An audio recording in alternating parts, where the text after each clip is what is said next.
23岁的杨兰兰在澳洲悉尼撞人、拒酒测、开劳斯莱斯，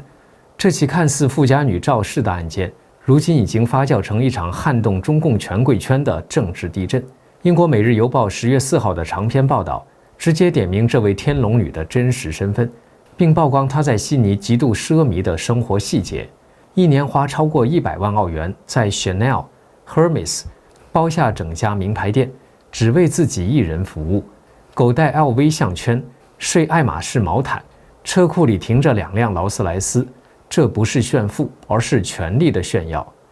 但更诡异的是，这篇报道出现在中共4中全会召开的前夕，时间点、曝光节奏、媒体角度全都异常。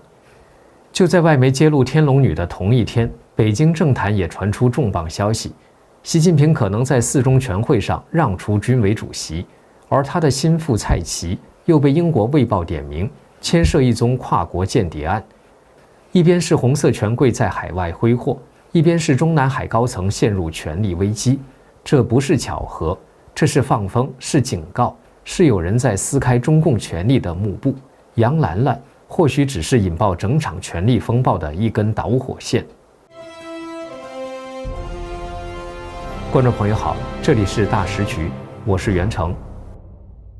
英国《每日邮报》10月4号刊出长篇报道，披露因酒驾撞人而引发关注的23岁天龙女杨兰兰的真实样貌，以及她在澳洲悉尼的奢靡生活细节。报道说，消息来自一位和杨兰兰同在富裕华人圈的同龄留学生。我们在同一个朋友圈里，有很多共同朋友。他是2021年来到澳洲的，就读于悉尼大学商科系，但他从不真的去上课，他只在华人圈活动，因为他的英语很差。不过，据杨兰兰的辩护律师 John Corn 披露，杨在14岁的时候就被送到澳洲上学，很少回国，如今已是永久居民。他几乎不出门，并患有严重的心理健康问题。关于社交媒体平台上查不到杨兰兰账号的问题，这名知情人士说，杨兰兰并非完全不使用社交媒体，只是在撞车事件发生后迅速删除了所有的社媒账号。杨兰兰在 Instagram 上使用的英文名是 Cynthia， 但朋友圈里的人都称呼她的中文名字杨兰兰。杨兰兰在 Instagram 上晒的几乎全是她的疯狂购物。过去2个月，杨兰兰每次在公共场合露面，都是从头到脚一身名牌，特别偏爱香奈儿、爱马仕和路易威登。她经常在香奈儿和路易威登购物，有时甚至会包下整家店，只为自己服务。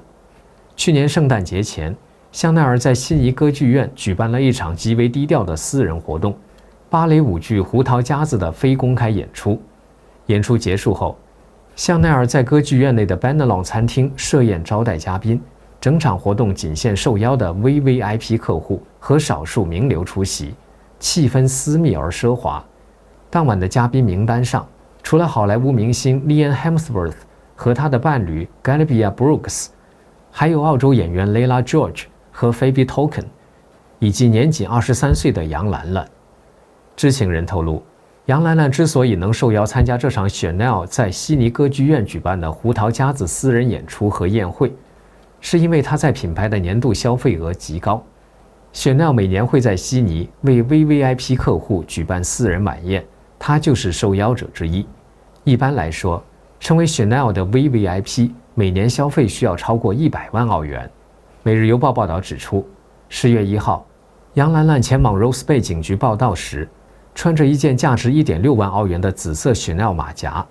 6周前，她第一次报到时穿的是一件价值1.8万澳元的古董 Chanel 夹克，搭配3000澳元的帽子、1500澳元的 Chanel 高跟鞋和700澳元的 Miu Miu 太阳眼镜。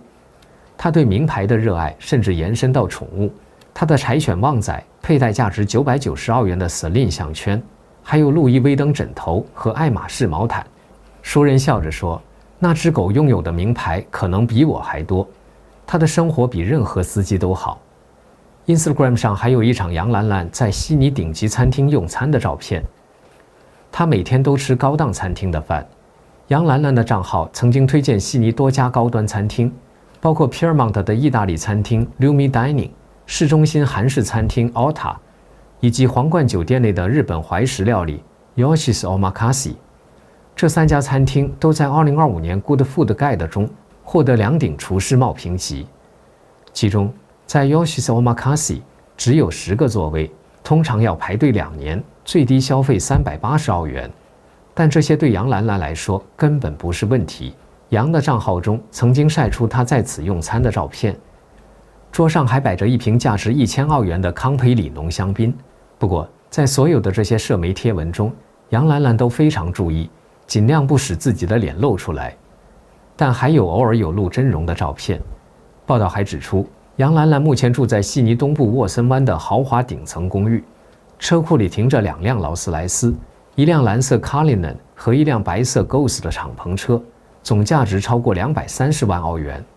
邻居透露，他还喜欢用稀有收藏玩偶拉布布装饰车内，风格夸张又炫。接下来是工商时间，我们大时局频道会及时追踪各种重大新闻。如果您想翻墙观看我们的节目，我推荐一款非常好用的 VPN 神盾 VPN。我和我们团队的人觉得这是目前真正值得信赖的安全 VPN。为什么这么说呢？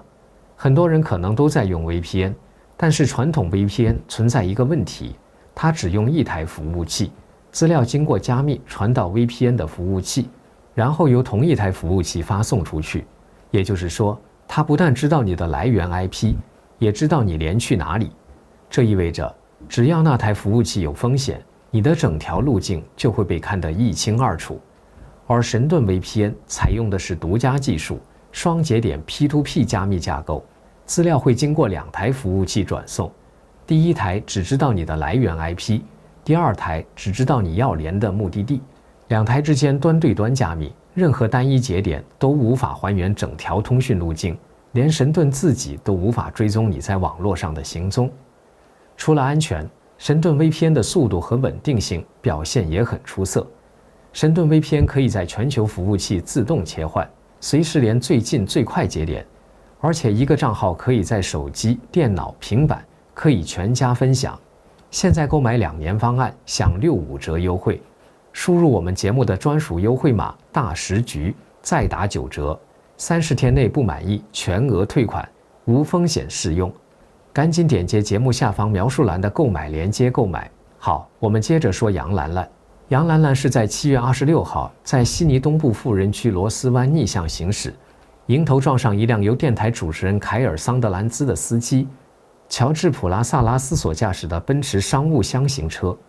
事故造成普拉萨拉斯多处重伤，包括脊椎骨折、双髋和大腿骨断裂、脾脏破裂和腹部撕裂，伤势严重。杨兰兰目前被控危险驾驶导致他人重伤、拒绝酒测以及未提供身份等罪名，案件预计在10月17号再次开庭。不过，这起车祸在发生1周多之后才在中文舆论圈全面引爆，显然并非自然发酵，而是有人刻意推波助澜。起初，澳洲媒体的报道极为低调，仅以富家女驾劳斯莱斯撞人为题，没有披露身份。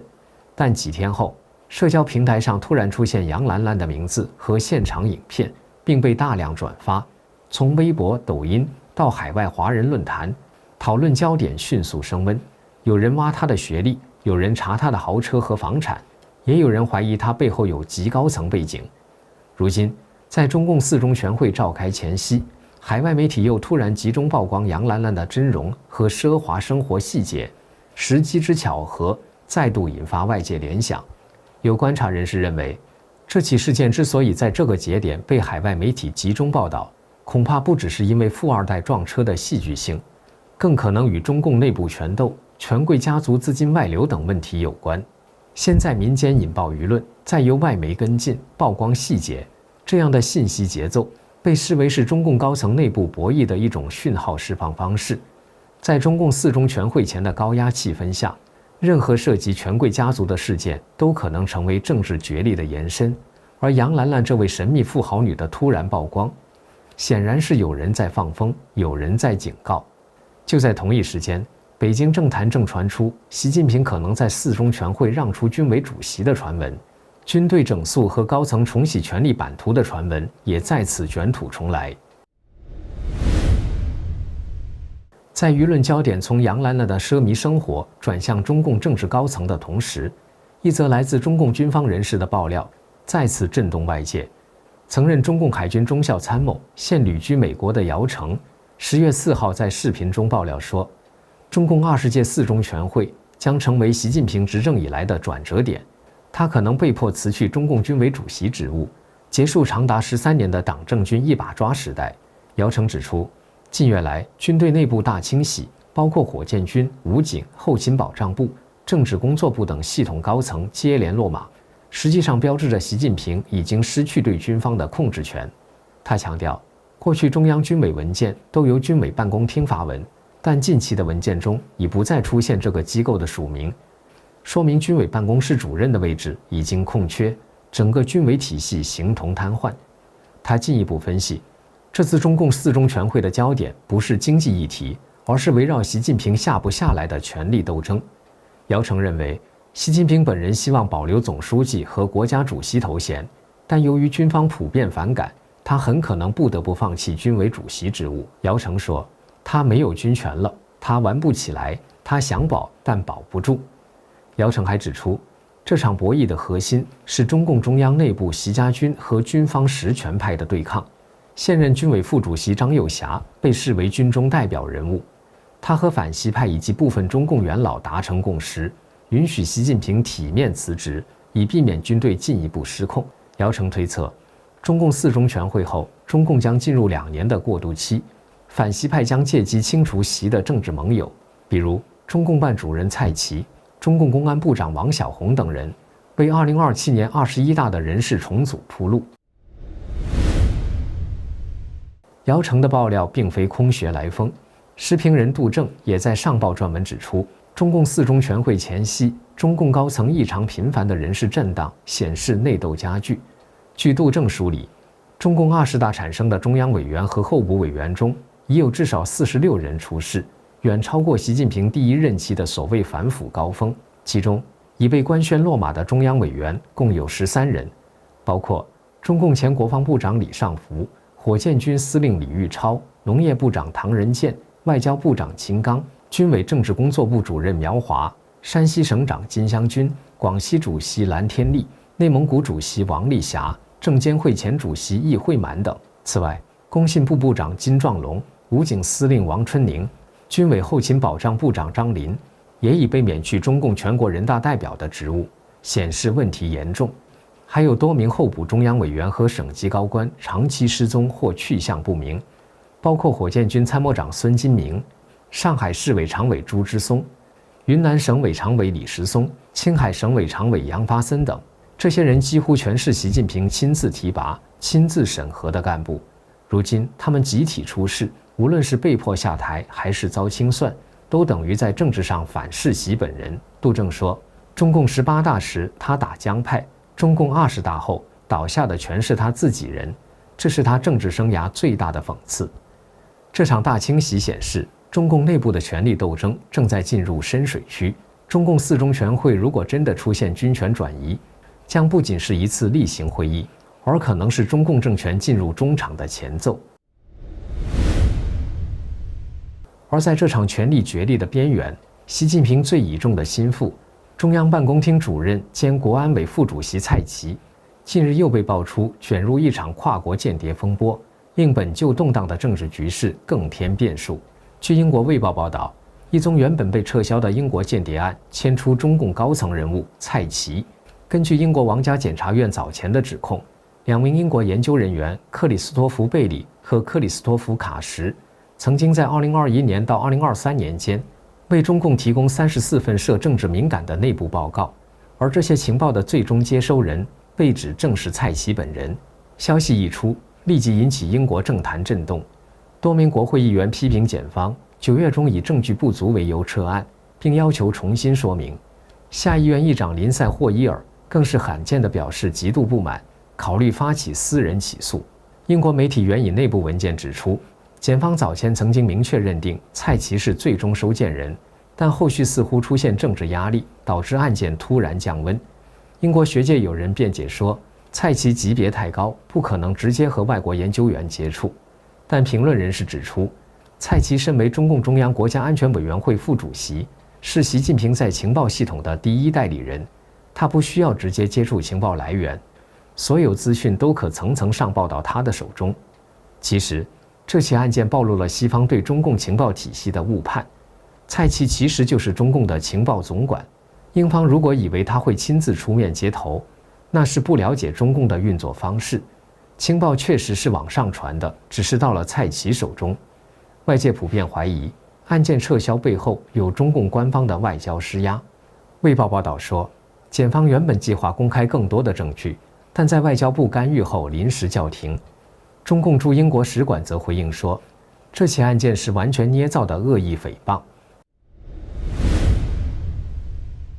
从杨兰兰的神秘背景到军队高层的地震，再到蔡奇的情报疑云，3起看似不相干的事件，如今都在同一时间点爆发，显然这不是巧合。杨兰兰案在海外社群中持续发酵，让外界重新聚焦于中共权贵家族的海外资产和洗钱问题，军方和中央委员的大规模失事，凸显习近平的权力基石正在松动。而蔡奇的间谍案传闻则进一步触及政权的情报核心。随着中共20届4中全会即将于10月20号到23号召开，北京政局笼罩在前所未有的阴霾之下。舆论普遍认为，这场会议不仅是关乎中共的政策方向，更可能是一次决定习近平政权能否续命的历史分水岭。这里是大时局，感谢您的陪伴与思考，请订阅、分享并打开小铃铛，一起在动荡中坚守真相，在黑暗中点燃希望。